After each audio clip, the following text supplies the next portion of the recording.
Hello everybody, welcome back to another video on my channel, and today's video is going to be about debunking university language, specifically language used at UTSC. So in general, what's a major, what's a minor, what's a specialist, what's post, and all these other words that you will hear if you do come here, or that you'll hear if you go to university in general. So before we get into the video, please hit that like button. Actually, you can hit that like button after watching the video too, but hit that like button, hit subscribe. I upload new videos every single Sunday, and if you guys aren't already following me on Instagram, my username is @dynamicstudy with 2 I's. I'll be written somewhere on this screen, I guess. And yeah, without further ado, let's get into the video. Okay guys, so if you have been to a UTSC, UTM, or UTSG website or any of the orientations, then you may have come across the words major, minor, and specialist. Now before I break each of these down, I will give you guys some other information so that explaining them and understanding these terms will be made easier. So generally, when you are doing a degree at UTSC specifically, I'm pretty sure there's like similar guidelines or similar things at other unis as well.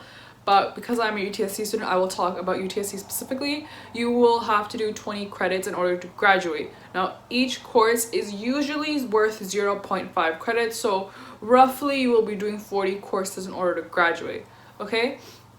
Now, just remember, for the sake of the explanation, I will be talking in credits. So let's just say you need 20 credits to graduate, okay?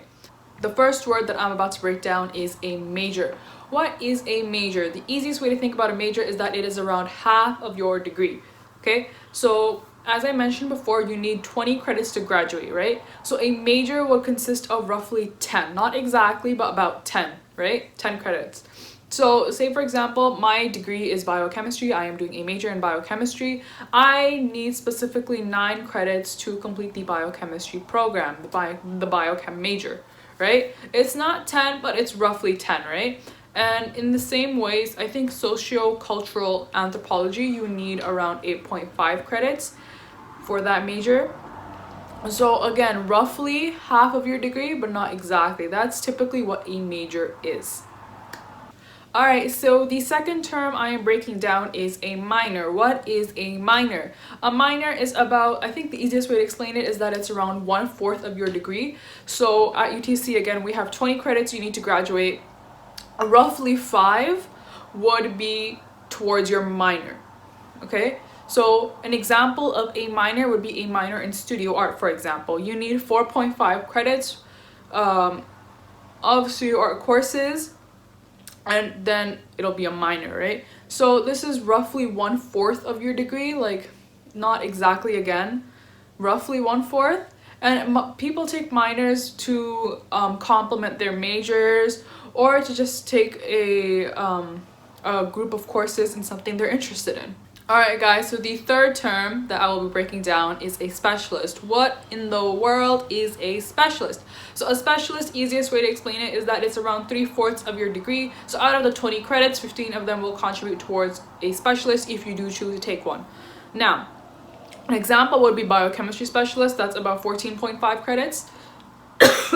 Sorry. It's about 14.5 credits out of the total 20. I think some of the management programs have specialists that have around 16 credits, but I am not 100% sure, and it'll definitely not be more than 16 credits, right?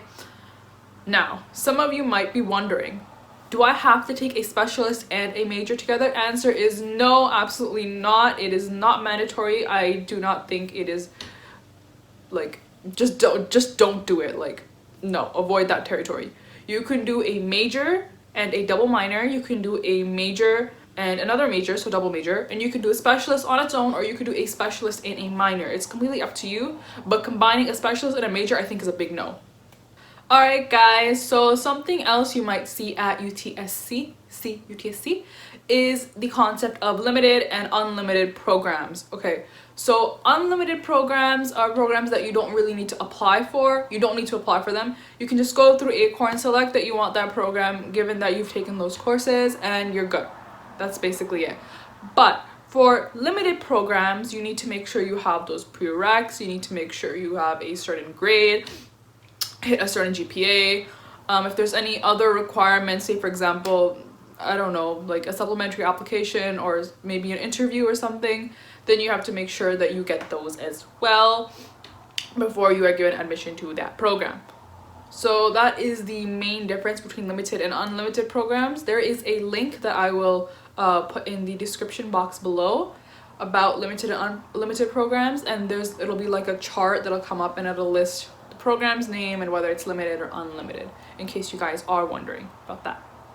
Okay, so another term that you guys will definitely come across is the term POSt. So POSt actually stands for Program of Study, and subject POSt is basically applying for the co-op program that you wish to specialize or major in. And I actually didn't know this was the actual definition for it up until I started researching for this video, so I was kind of surprised that was the definition, but yeah, that's what it means. And so basically you would apply for POSt after having done 2 semesters of first year, so about 4-ish credits I think is the amount you need to be able to apply for POSt. And application period is usually like March, April-ish, or like July-ish. There's 2 sessions, so those are the sessions in which you'd apply for POSt. And POSt is something that a lot of first-year students are not very fond of. There's a car outside, really loud. It's not something a lot of first-year students are fond of. And I think it's very scary in the sense that if you do not hit the GPA requirements or the other application requirements, then you will not be considered or accepted into your program of choice. But just remember that it is definitely possible. Some programs are obviously more difficult to get into than others, but that does not mean it is not possible. So keep working hard. Okay guys, so the last term that I will define in this video is a bird course. As to why it was named a bird course, I have absolutely no idea. But a bird course, a lot of people think it means a course that is easy. That is not a correct definition, I think. A bird course is actually a course that is easy relative, the key word is relative, to other courses. So say for example Sci A01, so psychology, like introductory psych, is a bird course at UTSC. Now, that does not mean you can sit around and not study for it. No. What it means is that you will not have to dedicate as many hours towards it as you would have to dedicate towards, I don't know, say for example calculus, right? So you still have to study for bird courses. It's just not as much. That's why the word relative is so key in the definition. So yeah. Okay everybody, I think that is it for this video.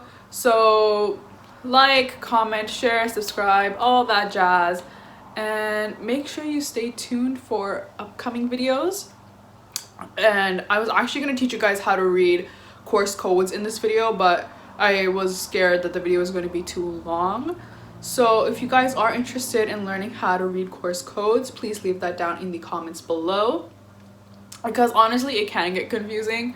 It's just like, what's happening here, what's happening here, what's happening here. That was literally me up until a while ago. And so yeah, let me know if you guys have any questions, comments, concerns, all that stuff. Leave it down below, or you can DM me. And yeah, I think that's about it. See you soon guys.